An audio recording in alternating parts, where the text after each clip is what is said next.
എല്ലാ കൂട്ടുകാർക്കും പുതിയൊരു വീഡിയോയിലേക്ക് സ്വാഗതം. ഇന്ന് നമ്മൾ ഹാൻഡ് എംബ്രോയ്ഡറിൻ്റെ ഫസ്റ്റത്തെ ക്ലാസ്സാണ് എടുക്കുന്നത്. എന്തൊക്കെ മെറ്റീരിയൽസാണ് നമുക്ക് ആവശ്യം, ഫസ്റ്റത്തെ സ്റ്റിച്ചും നമ്മൾ ഈ ഒരു വീഡിയോയിൽ ഉൾക്കൊള്ളിച്ചിട്ടുണ്ട്. അപ്പോൾ എന്തെങ്കിലും തെറ്റുകളോ കുറ്റങ്ങളോ ഉണ്ടെന്നുണ്ടെങ്കിൽ നിങ്ങൾ താഴെ കമൻറ്റ് ചെയ്യുക.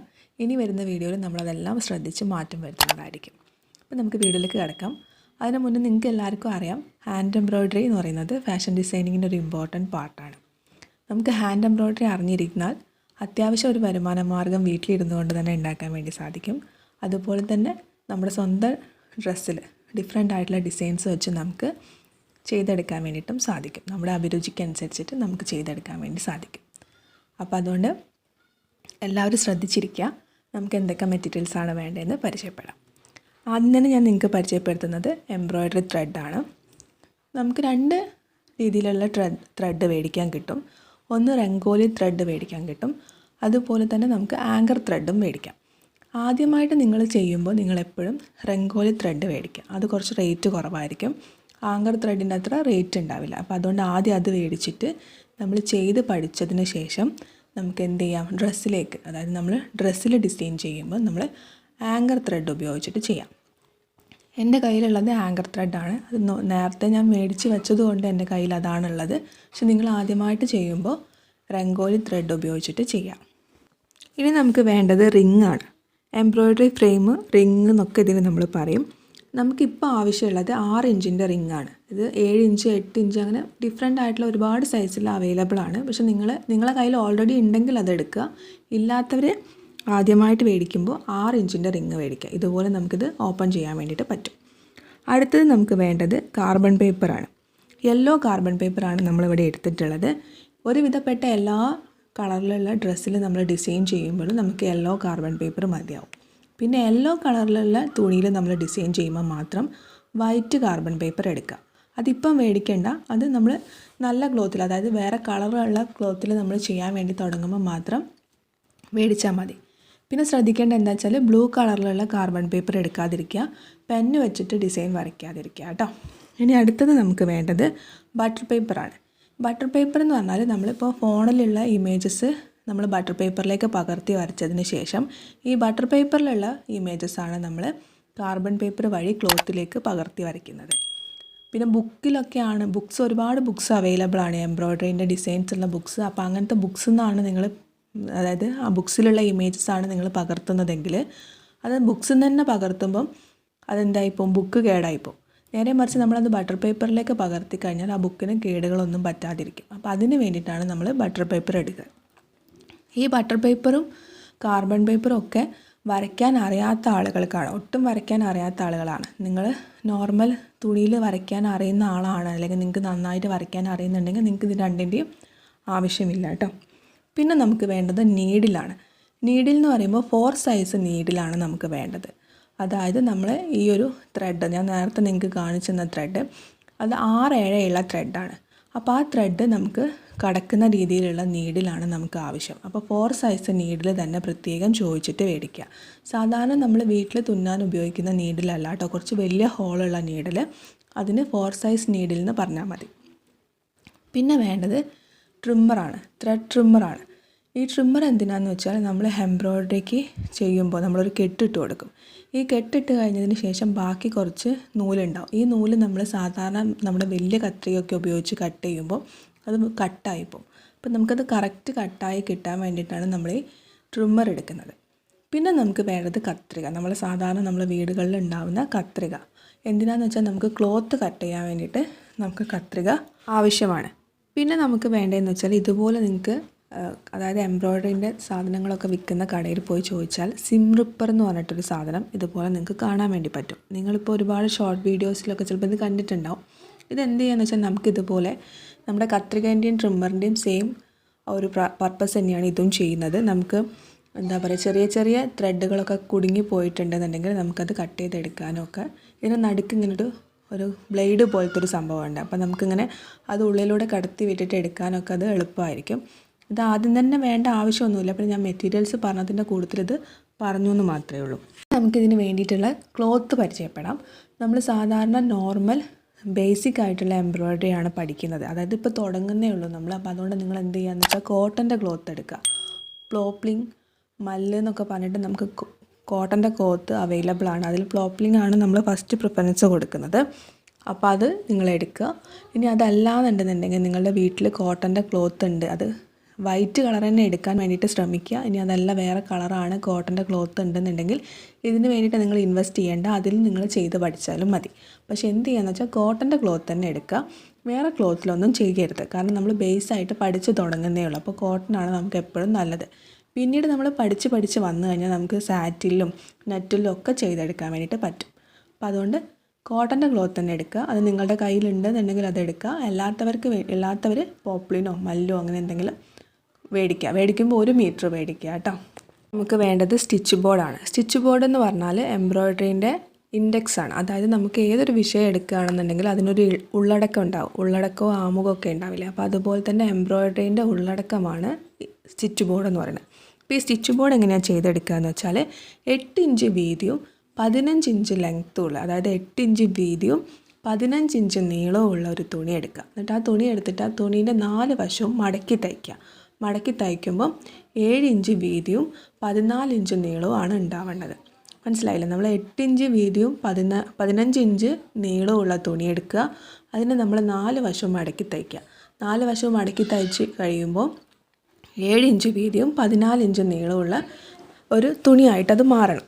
ഇപ്പം നിങ്ങൾ സാധാരണ വീട്ടിൽ മെഷീൻ ഇല്ലാത്തവർ കൈകൊണ്ട് തുന്നിയെടുത്താലും മതി. ഒന്ന് സൈഡ് 4 വശം ഒന്ന് തുന്നിയിട്ട് നീറ്റാക്കി വെക്കുക കേട്ടോ.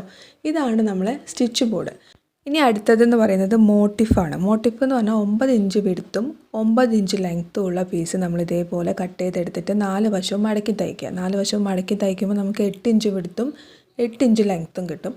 ഇതിലാണ് നമ്മൾ ഡിസൈൻസ്, അതായത് നമ്മൾ ആദ്യം ഒരു സ്റ്റിച്ച് ബോർഡിൽ എങ്ങനെയാണ് ചെയ്യുന്നതെന്ന് ചെയ്യും. എന്നിട്ട് അതിന് ശേഷം നമ്മൾ ഡിസൈൻ വരച്ചിട്ട് നമ്മൾ അത് സ്റ്റിച്ച് ചെയ്യുന്നത് മോട്ടിഫിലാണ്.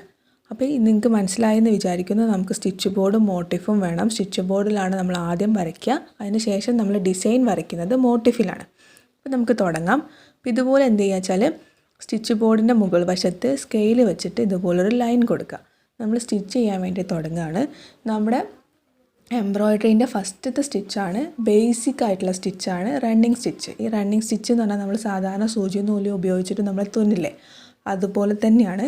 പക്ഷെ എന്താണ് നമ്മളിവിടെ ശ്രദ്ധിക്കേണ്ടതെന്ന് വെച്ചാൽ നമ്മൾ തുന്നുന്ന ഭാഗം കഴിഞ്ഞിട്ട് പിന്നെ ഒരു ഗ്യാപ്പ് ഉണ്ടാവുമല്ലോ, ആ ഗ്യാപ്പുള്ള ഭാഗം ഈ അതായത് ത്രെഡ് വരുന്ന ഭാഗവും ഗ്യാപ്പ് വരുന്ന ഭാഗവും ഒരേപോലെ ആയിരിക്കണം, ഒരേ ഡിസ്റ്റൻസ് ആയിരിക്കണം. മനസ്സിലായില്ലേ നിങ്ങൾക്ക്? അതായത് നമ്മൾ ത്രെഡ് വെച്ചിട്ട് ആദ്യം അതായത് ഞാൻ ഒന്നുകൂടെ കറക്റ്റായിട്ട് കാണിച്ചു തരാം. ഇതുപോലെ നിങ്ങൾ എന്ത് ചെയ്യുകയെന്ന് വെച്ചാൽ ത്രെഡ് എടുക്കുക. നിങ്ങൾക്ക് എത്രയാണോ ആവശ്യത്തിന് ത്രെഡ് വേണ്ടതെന്ന് വെച്ചാൽ അതുപോലെ നിങ്ങൾ ത്രെഡ് എടുത്തിട്ട് ആ ത്രെഡ് കട്ട് ചെയ്യുക. കട്ട് ചെയ്യുമ്പോൾ നമ്മൾ ഈ ത്രെഡ് എന്ന് പറയുന്നത് 6-7 നൂലുണ്ടാവും. അപ്പോൾ നമുക്ക് 6-7 നൂല് വേണ്ട, നമുക്ക് 3 നൂല് മതി. അപ്പോൾ നിങ്ങൾ എന്ത് ചെയ്യുകയെന്ന് വെച്ചാൽ ഈ 6-7 നൂലിൽ നിന്ന് 3 നൂല് പിരിച്ചെടുക്കുക. ഇതുപോലെ നിങ്ങൾ 3 നൂലിങ്ങനെ പിരിച്ചെടുക്കുക. അപ്പോൾ ചിലപ്പോൾ അത് കെട്ട് കുടുങ്ങാൻ വേണ്ടിയിട്ട് സാധ്യത ഉണ്ട്. അപ്പോൾ നിങ്ങൾ എന്ത് ചെയ്യുക വെച്ചാൽ സ്ക്രീനിൽ കാണുന്നത് പോലെ തന്നെ മെല്ലെ പിരിച്ചെടുക്കുക. ഇതുപോലെ പിരിച്ചെടുക്കുക. എന്നിട്ട് ഇങ്ങനെ കൂടിക്കിടക്കുമ്പോൾ അതൊന്ന് നിവർത്തി കൊടുക്കുക. എന്നിട്ട് ഒന്നും കൂടി പിരിച്ചെടുക്കുക. അങ്ങനെ നിങ്ങളിത് ഫുള്ള് തറ്റം വരെ രണ്ടും രണ്ടാക്കിയിട്ട് എടുക്കുക. എന്നിട്ട് നമ്മൾ നേരത്തെ നമ്മുടെ 4 ഇഞ്ച് സൈസിലുള്ള നമ്മൾ ഇത് പറഞ്ഞിട്ടുണ്ടായിരുന്നു, 4 ഇഞ്ചല്ല 4 സൈസിലുള്ള നീഡിൽ, ആ നീഡിലേക്ക് നമ്മൾ സാധാരണ ത്രെഡ് എങ്ങനെയാണോ ഇടുന്നതെന്ന് വെച്ചാൽ അതുപോലെ തന്നെ നമ്മൾ ഈ ത്രെഡ് ഇടാം. ത്രെഡ് ഇട്ടതിന് ശേഷം ത്രെഡിൻ്റെ അറ്റം നമ്മൾ സാധാരണ കെട്ടിട്ട് കൊടുക്കില്ല, അതുപോലെ ത്രെഡിൻ്റെ അറ്റം കെട്ടിട്ട് കൊടുക്കുക. അതായത് ത്രെഡിൻ്റെ അറ്റം കെട്ടിട്ട് കൊടുക്കുമ്പം 2 പീസും കൂടി ചേർത്തിട്ട് കെട്ടിട്ട് കൊടുക്കരുത്. 2 പീസും കൂടി ചേർത്ത് കെട്ടിട്ട് കൊടുക്കുമ്പോൾ അത് പിന്നെയും 6 ഇഞ്ച് ഇഴയുള്ള നൂല് തന്നെയാവും. അപ്പോൾ അതുകൊണ്ട് എന്താ വെച്ചാൽ ഒരു ഭാഗം മാത്രം കെട്ടിട്ട് കൊടുക്കുക, മറ്റേ ഭാഗം കുറച്ച് വിട്ടിട്ട് നിൽക്കുക. ഇതുപോലെ സ്ക്രീനിൽ കാണുന്ന പോലെ നിർത്തുക. എന്നിട്ട് നിങ്ങൾ തുന്നി കൊടുക്കുന്നതിനനുസരിച്ചിട്ട് ആ മറ്റേ ഭാഗം ഇങ്ങനെ മുകളിലേക്ക് വരുന്ന രീതിയിലാവണം. കാരണം ഒന്നിച്ചിട്ട് ആ ത്രെഡ് ഒന്നിച്ച് വരാൻ പാടില്ല. ഇനി നമുക്ക് സ്റ്റിച്ച് ചെയ്യാൻ വേണ്ടി തുടങ്ങാം. നമ്മുടെ ഫസ്റ്റത്തെ സ്റ്റിച്ചാണ് റണ്ണിങ് സ്റ്റിച്ച്. ഇതുപോലെ ബാക്ക് വശത്തുനിന്ന് നിങ്ങൾ സൂചിയിൽ നൂലുള്ള സൂചി ഇതേപോലെ കുത്തിയിട്ട് ഫ്രണ്ടിലേക്ക് എടുക്കുക. ഫ്രണ്ടിലേക്ക് എടുക്കുമ്പോൾ നമ്മൾ ലോക്ക് ചെയ്ത ഭാഗം ഇതേപോലെ അവിടെ നിൽക്കും. ഇതുപോലെ നിന്നതിന് ശേഷം നിങ്ങൾ എന്ത് ചെയ്യുകയെന്ന് വെച്ചാൽ ഒരു അത്യാവശ്യം ഒരുപാട് വലുതാക്കി ചെയ്യരുത്. അത്യാവശ്യം എന്ത് ചെയ്യുകയെന്ന് വെച്ചാൽ ഇതുപോലെ ഡിസ്റ്റൻസ് വിട്ടതിന് ശേഷം സൂചി എന്ത് ചെയ്യുക, താഴോട്ടേക്ക് ഇതേപോലെ ഇറക്കുക. നിങ്ങൾ സ്ക്രീനിൽ കാണുന്നത് പോലെ തന്നെ ചെയ്യാം. അപ്പോൾ ഇതുപോലെ ഇറങ്ങുമ്പോൾ നമുക്കിങ്ങനെ കിട്ടും, ആ കളർ ത്രെഡ് അവിടെ വരും. എന്നിട്ട് എന്ത് ചെയ്യാന്ന് വെച്ചാൽ ഇപ്പം സൂചി നിൽക്കുന്നത് താഴ്വശത്തല്ലേ, അപ്പോൾ ആ താഴ്വശത്ത് നിന്ന് നമ്മൾ മുകളിൽ കൊടുത്ത അതേ ഡിസ്റ്റൻസ് മെയിൻറ്റെയിൻ ചെയ്യുന്ന രീതിയിൽ സൂചി എന്ത് ചെയ്യുക, മുകളിലേക്ക് കുത്തി കൊടുക്കുക. അപ്പോൾ എന്താ വെച്ചാൽ നമ്മൾ ത്രെഡ് വരുന്ന ഭാഗവും ത്രെഡ് ഇല്ലാത്ത ഭാഗത്തും, അതായത് രണ്ടിൻ്റെയും ഡിസ്റ്റൻസ്, അതായത് ഗ്യാപ്പ് സെയിം ആയിരിക്കണം. അത് നിങ്ങൾ എന്ത് ചെയ്യുക വെച്ചാൽ കുഞ്ഞു കുഞ്ഞായിട്ട് കൊടുക്കണം എന്നുണ്ടെങ്കിൽ അങ്ങനെ കൊടുക്കാം. അത്യാവശ്യം ഒരു മീഡിയം സൈസിൽ കൊടുക്കണം എന്നുണ്ടെങ്കിൽ അങ്ങനെ കൊടുക്കാം. പക്ഷെ വല്ലാണ്ട് വലുതാക്കിയിട്ട് കൊടുക്കേണ്ട കേട്ടോ. ആദ്യം തന്നെ ചെയ്യുമ്പോൾ വലുതാക്കി ചെയ്യുമ്പോൾ കാണാൻ അത്ര ഭംഗി ഉണ്ടാവില്ല കേട്ടോ. അതുകൊണ്ടാണ് അങ്ങനെ പറയുന്നത്. പിന്നെ നിങ്ങൾ എന്ത് ചെയ്യുക വെച്ചാൽ അതേ ഡിസ്റ്റൻസ് ഇതുപോലെ നിങ്ങൾ സ്ക്രീനിൽ കാണുന്നത് പോലെ തന്നെ ഇതുപോലെ നിങ്ങൾ ചെയ്തെടുക്കുക. അതായത് ആദ്യം ഒന്ന് നിങ്ങൾ ചെയ്യുമ്പോൾ നിങ്ങൾക്കത് എയിമായി വരും. പിന്നെ നിങ്ങൾ എന്ത് ചെയ്യുകയെന്ന് വെച്ചാൽ ഇതുപോലെ ചെയ്തെടുക്കുക. ഇതിനാണ് നമ്മൾ സ്റ്റിച്ച് ബോർഡ് ചെയ്യാൻ വേണ്ടിയിട്ട് പറയുന്നത്. ആദ്യം തന്നെ നമ്മൾ നല്ല ഡിസൈനൊക്കെ വരച്ചിട്ട് അതിൽ ചെയ്യുമ്പോൾ ചിലപ്പോൾ നമുക്ക് നന്നായിട്ട് വരില്ല. അപ്പോൾ അതുകൊണ്ടാണ് പറയുന്നത് സ്റ്റിച്ച് ബോർഡിൽ ചെയ്യാൻ വേണ്ടിയിട്ട്. അപ്പോൾ സ്റ്റിച്ച് ബോർഡിൻ്റെ നമ്മൾ ആ വരച്ച സ്റ്റിച്ച് ബോർഡിലായാലും ശരി മോട്ടിഫിലായാലും ശരി നമ്മൾ പെൻ ഉപയോഗിച്ചിട്ട് വരയ്ക്കരുത്, പെൻസിൽ വെച്ചിട്ട് വേണം വരയ്ക്കാൻ വേണ്ടിയിട്ട്. അപ്പോൾ എന്ത് ചെയ്യുകയെന്ന് വെച്ചാൽ ഇതുപോലെ നമ്മൾ ആ തറ്റം വരെ ഒന്ന് ചെയ്തെടുക്കുക. അപ്പോൾ നമ്മൾ ചെയ്തിട്ട് ഇതേപോലെ താഴത്തേക്ക് നമ്മൾ സൂചി, അതായത് ചീത്ത വശത്തേക്ക് സൂചി വന്നതിന് ശേഷം ജസ്റ്റ് ഇതേപോലെ ത്രെഡ് ഒന്ന് വലിച്ചു കൊടുക്കുക. ഓവർ വലിച്ച് ഇങ്ങനെ കൂട്ടി പിടിച്ച പോലെ ആക്കരുത്. ജസ്റ്റ് എന്തെങ്കിലും കുടുങ്ങി കിടക്കുന്നുണ്ടെന്നുണ്ടെങ്കിൽ ഒന്ന് വലിച്ചു കൊടുത്തതിന് ശേഷം ഇതുപോലെ നിങ്ങൾ എന്ത് ചെയ്യുക, ലോക്ക് ചെയ്തിട്ട് നിർത്തുക. ആ ത്രെഡ് നമ്മൾ ലോക്ക് ചെയ്ത് നിർത്തുക. കാരണം നമ്മൾ കട്ട് ചെയ്താൽ ആ ത്രെഡ് ഊരി പോരാൻ പാടില്ല. അപ്പോൾ അതുകൊണ്ട് സാധാരണ നമ്മൾ കെട്ടിട്ട് കൊടുക്കില്ല, അതുപോലെ കെട്ടിട്ടിട്ട് ലോക്ക് ചെയ്തിട്ട് എന്ത് ചെയ്യുക, നിർത്തുക. 2-3 പ്രാവശ്യം ഇതുപോലെ ഒന്ന് ലോക്ക് ചെയ്തിട്ട് നിങ്ങൾ നിർത്തുക. എന്നതിന് ശേഷം നമുക്ക് ട്രിമ്മർ ഉപയോഗിച്ചിട്ട് ഇതൊന്ന് കട്ട് ചെയ്യാം. ഇനി നമുക്ക് മോട്ടിഫിൽ എങ്ങനെയാണ് ഡിസൈൻ ചെയ്യുന്നതെന്ന് നോക്കാം. കട്ട് ചെയ്ത് വെച്ചിട്ടുള്ള മോട്ടിഫ് എടുക്കുക. മോട്ടിഫ് എടുത്തതിന് ശേഷം നമ്മൾ എന്ത് ചെയ്യുകയെന്ന് വെച്ചാൽ ഇതുപോലെ ആദ്യം താഴെ ഇത് നമുക്ക് ഓപ്പൺ ചെയ്യാം. അതായത് നമ്മൾ നേരത്തെ ചെയ്തിട്ടുണ്ടായിരുന്ന എംബ്രോയ്ഡറീൻ്റെ റിങ് ഇതുപോലെ ഓപ്പൺ ചെയ്തതിന് ശേഷം ഈ റിങ് സ്ക്രൂ ചെയ്യുന്ന ഭാഗം മുകളിൽ വരുന്ന രീതിയിൽ വെച്ചിട്ട് മറ്റേ ഭാഗം താഴത്ത് വെച്ചിട്ട് ഇതുപോലെ നമ്മൾ എന്ത് ചെയ്യുകയെന്ന് വെച്ചാൽ വെക്കുക. കറക്റ്റ് വെച്ചതിന് ശേഷം 4 വശത്തുനിന്നും നമ്മളൊന്ന് ഈ തുണി ഒന്ന് വലിച്ചു കൊടുക്കുക. എന്നാൽ ടൈറ്റായിട്ട് നിൽക്കണം, ചുളിവ് വിടാൻ പാടില്ല, ലൂസ് ആവരുത്. അപ്പോൾ നമ്മൾ സ്റ്റിച്ച് ചെയ്യുമ്പോൾ നന്നായിട്ട് കിട്ടില്ല. അപ്പോൾ അതുകൊണ്ട് 4 ഭാഗത്തുനിന്ന് വലിച്ചു കൊടുത്തതിന് ശേഷം ഇവിടെ ഒരു സ്ക്രൂ ഉണ്ട്, ആ സ്ക്രൂ ഒന്ന് ടൈറ്റ് ചെയ്തിട്ട് ഫിനിഷ് ചെയ്യാം. ഇനി നമുക്ക് ഡിസൈൻ എങ്ങനെയാണ് പകർത്തേണ്ടതെന്ന് നോക്കാം. നിങ്ങൾക്ക് കൈകൊണ്ട് വരയ്ക്കാൻ അറിയുന്നുണ്ടെന്നുണ്ടെങ്കിൽ കൈകൊണ്ട് വരയ്ക്കുക, ഡയറക്റ്റ് വരയ്ക്കുക. എന്ത് ചെയ്യുക വെച്ചാൽ പെൻസിൽ ഉപയോഗിച്ചിട്ട് വരയ്ക്കുക കേട്ടോ. ക്ലോത്തിൽ അറിയാത്തവരാണെന്നുണ്ടെങ്കിൽ എന്ത് ചെയ്യുകയെന്ന് വെച്ചാൽ ബുക്സ് അവൈലബിൾ ആണ്, ബുക്സ് ഉണ്ടെന്നുണ്ടെങ്കിൽ ബുക്സിൽ നിന്ന് വരയ്ക്കുക. അതല്ലാന്നുണ്ടെങ്കിൽ നമുക്ക് ഗൂഗിളുണ്ട്, ഗൂഗിളിൽ സെർച്ച് ചെയ്യാം. ബേസിക് ആയിട്ടുള്ള embroidery pattern, simple embroidery pattern എന്ന് പറഞ്ഞ് സെർച്ച് ചെയ്താൽ ഇതുപോലെ ഒരുപാട് ഇമേജസ് കിട്ടും. അപ്പോൾ ഒരുപാട് ആൾക്കാർ ചെയ്ത് വെച്ചിട്ടുള്ളതുണ്ടാവും, അതെടുക്കാതിരിക്കുക. ഇതുപോലെ ബ്ലാക്ക് ആൻഡ് വൈറ്റ് ഇമേജസ് ലഭിക്കും. അപ്പോൾ അതിന് ആദ്യം തന്നെ ചെയ്യുന്നതിനെ കൊണ്ട് സിമ്പിളായിട്ടുള്ളത് എടുക്കുക, ഹെവി ആയിട്ടുള്ളതൊന്നും എടുക്കണ്ട. ആദ്യം തന്നെ ഇതുപോലെ സിമ്പിളായിട്ടൊരു ഇമേജ് എടുക്കുക, അത് ഡൗൺലോഡ് ചെയ്ത് വെക്കുക. ഡൗൺലോഡ് ചെയ്തതിന് ശേഷം നമ്മൾ ഗാലറിയിൽ നിന്ന് ആ ഒരു ഇമേജ് എടുത്തിട്ട് നിങ്ങൾ എടുത്തിട്ടുള്ള ആ ഇമേജ് വളരെ ചെറുതാണെന്നുണ്ടെങ്കിൽ വലുതാക്കിയിട്ട് സ്ക്രീൻഷോട്ട് എടുത്തതിന് ശേഷം അത് പകർത്തി വരയ്ക്കുക. അതല്ല ആ വലുപ്പം തന്നെ നിങ്ങൾക്ക് മതിയെന്നുണ്ടെന്നുണ്ടെങ്കിൽ അതിൻ്റെ മുകളിൽ എന്ത് ചെയ്യുക, ബട്ടർ പേപ്പർ വെച്ചിട്ട് പെൻസിൽ ഉപയോഗിച്ചിട്ടോ പെൻ ഉപയോഗിച്ചിട്ടോ നിങ്ങൾ എന്ത് ചെയ്യുക, ആ ഡിസൈൻ അതേപോലെ പകർത്തി വരയ്ക്കുക. അപ്പോൾ നമ്മൾ ഇതുപോലെ പകർത്തി വരയ്ക്കുക. അതായത് കുറച്ചുകൂടെ വലിയ ഡിസൈനാണ് നിങ്ങൾക്ക് വേണ്ടതെന്നുണ്ടെങ്കിൽ ഞാൻ പറഞ്ഞു സ്ക്രീൻഷോട്ട് എടുത്ത് വെക്കാൻ വേണ്ടിയിട്ട്. അതായത് വലുതാക്കിയിട്ട് സ്ക്രീൻഷോട്ട് എടുക്കുക. എന്നിട്ട് ഓരോ ഭാഗവും ചേരുന്ന രീതിയിൽ വരച്ചിട്ട് അത് കംപ്ലീറ്റ് ചെയ്തെടുക്കുക. അപ്പോൾ ഇങ്ങനെയാണ് നമ്മൾ വരച്ചെടുക്കുന്നത്. അപ്പോൾ വരച്ചെടുത്തിട്ടുണ്ട്. ഇനി ഈ ബട്ടർ പേപ്പറിലുള്ള ഡിസൈൻ നമ്മൾ എന്ത് ചെയ്യുകയെന്ന് വെച്ചാൽ കാർബൺ പേപ്പറിന് വഴി നമ്മൾ ക്ലോത്തിലേക്ക് വരയ്ക്കുക. അപ്പോൾ നമ്മൾ ഓൾറെഡി അതായത് നമ്മൾ ഈ എംബ്രോയ്ഡറീൻ്റെ റിങ് ഇടുന്നതിന് മുന്നേ വരയ്ക്കുക കേട്ടോ. വരച്ചതിന് ശേഷം എംബ്രോയ്ഡറീൻ്റെ റിങ് ഇടുക. അപ്പോൾ ആദ്യം ക്ലോത്തിൻ്റെ മുകളിൽ കാർബൺ പേപ്പർ ക്ലോത്തിൻ്റെ മുകളിൽ കാർബൺ പേപ്പറിൻ്റെ മുകളിൽ നമ്മൾ ബട്ടർ പേപ്പർ വെച്ചിട്ട് നിങ്ങൾ ഈ ഡിസൈൻ എന്ത് ചെയ്യുകയെന്ന് വെച്ചാൽ അതുപോലെ പകർത്തി വരയ്ക്കാം. അപ്പോൾ നമ്മൾ പകർത്തി വരച്ചിട്ടുണ്ട്. അതിന് ശേഷം നമുക്കിതിൽ കറക്റ്റ് ഇത് സെൻറ്റർ വരുന്ന രീതിയിൽ എംബ്രോയ്ഡറീൻ്റെ റിങ് ഇതിലിട്ട് കൊടുക്കുക. ഇട്ട് കൊടുത്തതിന് ശേഷം നമ്മൾ പഠിച്ചിട്ടുള്ള സ്റ്റിച്ച് എന്തായിരുന്നു, നമ്മൾ പഠിച്ച സ്റ്റിച്ച് റണ്ണിങ് സ്റ്റിച്ച്. അപ്പോൾ ആ റണ്ണിങ് സ്റ്റിച്ച് അതെ നിങ്ങൾക്ക് സ്ക്രീനിൽ കാണുന്നത് പോലെ തന്നെ ഈ ഒരു ഡിസൈൻ ഫുള്ളായിട്ട് നമ്മൾ വരയ്ക്കാം. പിന്നെ ഞാൻ എംബ്രോയ്ഡറി ത്രെഡ് എടുക്കാൻ വേണ്ടി പറഞ്ഞപ്പോൾ നിങ്ങൾ എന്ത് ചെയ്യുകയെന്ന് വെച്ചാൽ ഒരു 10 ത്രെഡെങ്കിലും എടുക്കണം. 10 ത്രെഡ് എടുക്കുന്നതിൽ ഒരു ത്രെഡ് എന്തായാലും ഒരു ഗ്രീൻ കളർ വേണം. കാരണം എപ്പോഴും നമ്മളിതുപോലെ പൂവൊക്കെ ചെയ്യുമ്പോൾ അല്ലെങ്കിൽ ലീഫൊക്കെ ചെയ്യുമ്പോൾ നമുക്ക് ഗ്രീൻ കളറിലുള്ള ത്രെഡ് ഉണ്ടാവണം. അപ്പോൾ അതുകൊണ്ടൊരു ഗ്രീൻ കളറിലുള്ള ത്രെഡ് ചൂസ് ചെയ്യാൻ വേണ്ടിയിട്ട് ശ്രമിക്കുക കേട്ടോ. കെട്ടിട്ട് കൊടുത്തതിന് ശേഷം നമ്മൾ സാധാരണ നേരത്തെ റണ്ണിങ് സ്റ്റിച്ച് ചെയ്തതുപോലെ തന്നെ ഒരു പോയിന്റിൽ നിന്ന് നമ്മൾ ഇതേപോലെ സ്റ്റാർട്ട് ചെയ്യുക. എന്നിട്ട് നമ്മൾ റണ്ണിങ് സ്റ്റിച്ച് തന്നെ ചെയ്യുക. സ്റ്റിച്ച് തമ്മിലുള്ള വ്യത്യാസം ഒരേപോലെ ആവാൻ വേണ്ടിയിട്ട് ശ്രമിക്കുക. എന്നാൽ മാത്രമേ കാഴ്ചയിൽ ഭംഗി ഉണ്ടാവുള്ളൂ കേട്ടോ. പിന്നെ ഇവിടെ നമ്മൾ 3-4 കളേഴ്സ് ഉപയോഗിക്കുന്നുണ്ട്. അതായത് 2 കളറിൽ തന്നെ പൂവ് ചെയ്യുന്നുണ്ട്, 1 കളറിൽ ലീഫും ചെയ്യുന്നുണ്ട്.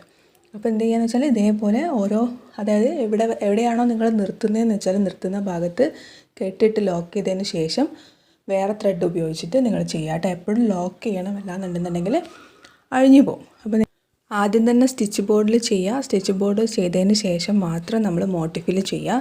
അത് എടുക്കുന്ന ഡിസൈന് ആദ്യമായിട്ട് ചെയ്യുമ്പോൾ സിമ്പിളായിട്ടുള്ള ഡിസൈൻസ് എടുത്തിട്ട് ചെയ്യുക. പിന്നെ പോകെ നമുക്ക് നല്ല ഹെവി ആയിട്ടുള്ള ഡിസൈൻസൊക്കെ വെച്ചിട്ട് ചെയ്യാം. അപ്പോൾ ഇതാണ് നമ്മൾ എംബ്രോയ്ഡറീൻ്റെ ബേസിക് ആയിട്ടുള്ള സ്റ്റിച്ച്, റണ്ണിങ് സ്റ്റിച്ച്. നിങ്ങൾ ഈ വീഡിയോ കണ്ടു കഴിഞ്ഞാൽ ജസ്റ്റ് ഇതൊന്ന് വെറുതെ കണ്ട് ഒഴിവാക്കാതെ ജസ്റ്റ് ഒന്ന് ചെയ്ത് നോക്കുക. നിങ്ങൾ എന്ത് ചെയ്യുകയെന്ന് വെച്ചാൽ ഇതുപോലെ ഒരു ത്രെഡ് മേടിച്ചിട്ട് നിങ്ങളുടെ വീട്ടിലുള്ള ക്ലോത്ത് ഉപയോഗിച്ചിട്ട്, കോട്ടൻ്റെ ക്ലോത്ത് ഉപയോഗിച്ചിട്ട് നിങ്ങളൊന്ന് ചെയ്ത് നോക്കുക. ചെയ്തിട്ടുള്ള ഡിസൈൻ എങ്ങനത്തെ ഡിസൈൻ ആയാലും ശരി, ചിലപ്പോൾ ഞാൻ ചെയ്തത് നന്നായില്ല അല്ലെങ്കിൽ എനിക്കിത് അയച്ചു കൊടുക്കാൻ പറ്റില്ല അങ്ങനെയൊന്നും വിചാരിക്കരുത്. ഏത് ഡിസൈൻ ആയാലും കുഴപ്പമില്ല. നിങ്ങൾ എന്ത് ചെയ്യുകയെന്ന് വെച്ചാൽ എൻ്റെ ഇൻസ്റ്റാഗ്രാം ഐ ഡി ഇതുവരെ ഫോളോ ചെയ്തിട്ടില്ലെങ്കിൽ ഞാൻ താഴെ എൻ്റെ ഇൻസ്റ്റാഗ്രാം ഐ ഡിൻ്റെ ലിങ്ക് കൊടുക്കാം. അപ്പോൾ നിങ്ങൾ എന്ത് ചെയ്യുക, അതൊന്ന് ഫോളോ ചെയ്യുക. ഫോളോ ചെയ്തതിന് ശേഷം എനിക്ക് നിങ്ങൾ ചെയ്തിട്ടുള്ള ഡിസൈൻ്റെ ഫോട്ടോ എടുത്തിട്ട് DM ചെയ്യുക. അതായത് ഇൻസ്റ്റാഗ്രാമിൽ എനിക്ക് മെസ്സേജ് അയയ്ക്കുക. ഞാൻ ഈ അടുത്ത വീഡിയോയിൽ, അതായത് ഇതിപ്പോൾ നമ്മുടെ ഫസ്റ്റത്തെ വീഡിയോ ആണ്, 2ാമത്തെ വീഡിയോയിൽ ഞാൻ നിങ്ങൾ അയച്ചു തന്നിട്ടുള്ള ഫോട്ടോസും കൂടി ഉൾപ്പെടുത്തുന്നതായിരിക്കും. അപ്പോൾ എന്ത് ചെയ്യുകയെന്ന് വെച്ചാൽ പിന്നീട് കാണുന്ന ആളുകൾക്കും അതൊരു ഇൻസ്പിറേഷനാവും. അതേപോലെ തന്നെ എനിക്കൊരു സാറ്റിസ്ഫാക്ഷൻ ആയിരിക്കും. ഞാൻ പറഞ്ഞു കൊടുത്തത് വെറുതെ ആയില്ല, ഒരാളെങ്കിലും അല്ലെ 2 ആളെങ്കിലും അത് ചെയ്തല്ലോ എന്നുള്ളൊരു സന്തോഷം എനിക്കും ഉണ്ടാവും. അപ്പോൾ അതുകൊണ്ട് നിങ്ങൾ ഏത് ക്ലോത്ത്, ഇപ്പോൾ എൻ്റെ കയ്യിലുള്ളത് കോട്ടൻ്റെ ക്ലോത്ത് അല്ല, അല്ലെങ്കിൽ വൈറ്റ് കളർ ക്ലോത്ത് അല്ല എന്നൊക്കെ പറഞ്ഞിട്ട് അയക്കാതിരിക്കരുത്. ക്ലോത്ത് എന്ത് ക്ലോത്തോ ആയിക്കോട്ടെ, ഡിസൈൻ എങ്ങനെയോ ആയിക്കോട്ടെ, എന്തായാലും കുഴപ്പമില്ല, നിങ്ങൾ ചെയ്ത് നോക്കുക. ചെയ്ത് നോക്കിയിട്ട് അതൊന്ന് എനിക്ക് ഫോട്ടോ എടുത്തിട്ട് ഒന്ന് ഇൻസ്റ്റാഗ്രാമിൽ അയച്ചും കൂടി തരാം കേട്ടോ. സ്റ്റിച്ച് ബോർഡിൽ ചെയ്യുന്നത് ഫോട്ടോ എടുത്തിട്ട് അയക്കേണ്ട, മോട്ടിഫിൽ ചെയ്തിട്ടുള്ള ഡിസൈനാണ് നിങ്ങൾ ഫോട്ടോ എടുത്തിട്ട് എനിക്ക് അയക്കേണ്ടത്. പിന്നെ അത് ഇനി വരുന്ന വീഡിയോയിൽ ഉൾപ്പെടുത്തുന്നതായിരിക്കും കേട്ടോ. അപ്പോൾ നമ്മുടെ ഫസ്റ്റത്തെ വീഡിയോ ആണിത്. നിങ്ങൾക്ക് ഇഷ്ടപ്പെട്ടാൽ ലൈക്ക് ചെയ്യുക. കൂടുതൽ വീഡിയോസ് കാണാൻ വേണ്ടിയിട്ട് ഇതുവരെ ചാനൽ സബ്സ്ക്രൈബ് ചെയ്തിട്ടില്ലെങ്കിൽ സബ്സ്ക്രൈബ് ചെയ്ത് തന്നെ സപ്പോർട്ട് ചെയ്യുക. ഒപ്പം നമ്മൾ ആഴ്ചയിൽ 2 ദിവസം വീഡിയോസ് അപ്ലോഡ് ചെയ്യാനാണ് വിചാരിക്കുന്നത്, തിങ്കളാഴ്ചയും വെള്ളിയാഴ്ചയും. അപ്പോൾ എല്ലാ ദിവസവും അപ്ലോഡ് ചെയ്യുന്ന വീഡിയോസ് നിങ്ങൾ 1 by 1 ആയിട്ട് അങ്ങനെ തന്നെ കണ്ട് അപ്പോൾ തന്നെ ചെയ്യുക, മാറ്റി വയ്ക്കരുത്. Thank you. മറ്റൊരു നല്ല വീഡിയോ ആയിട്ട് വീണ്ടും കാണാം. ബൈ.